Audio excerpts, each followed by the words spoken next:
मुख्यमंत्री एकनाथ शिंदे आणि शरद पवार यांच्यामध्ये झालेल्या भेटीवेळी अदानींचे अधिकारी होते अशी माहिती सूत्रांकडून मिळते। बैठकीत धारावीबाबत चर्चा झाल्याची माहिती मिळालेली आहे।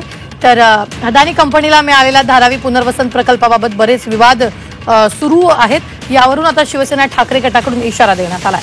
धारावी लाडक्या उद्योगपतीच्या घशात घालू देणार नाही। धारावी पुनर्विकासबाबत शिवसेना मुंबईची लूट होऊ देणार नाही। धारावीच्या भूखंड अदानींच्या घशात घालण्यासाठी वर्षा बंगल्यावर सौदा सुरू आहे। तो सौदा आम्ही होऊ देणार नाही असं राऊतांनी म्हटलंय।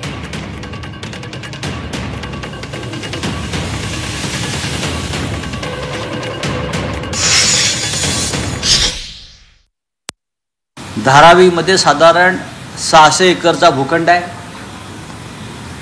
8 लाख लोकांना पात्र याचा विचार न करता घरे मिळावीत 500 स्क्वेअर फुटाची। ती घरात त्यांचं पुनर्वसन त्याच जागेवर व्हावं। त्या बदल्यात अडाणी यांना भरभरून TDR म्हणजे टटळी क्षेत्र सरकारने दिलंय आणि तेवढं पुरेसं आहे।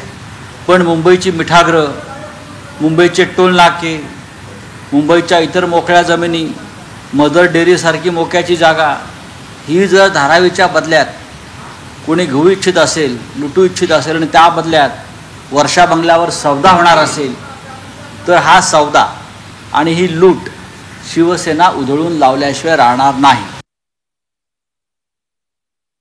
साधारणपणे धारावी कुठे तुम्हाला माहिती आहे आणि धारावी जिथे समजा आहे तिथे जर आत्ता जर समजा तुम्ही स्क्वेअर फुटाचा भाव काढलात तर तुम्हाला हे सगळं राजकारण कळेल। आता माहित नाही काय त्याच्या मनात असेल आणि शेवटी ते मुख्यमंत्री काय भेटलेत, काय चर्चा झाली याची मला वाटतं मला कल्पना नाहीये। परंतु आता महाविकास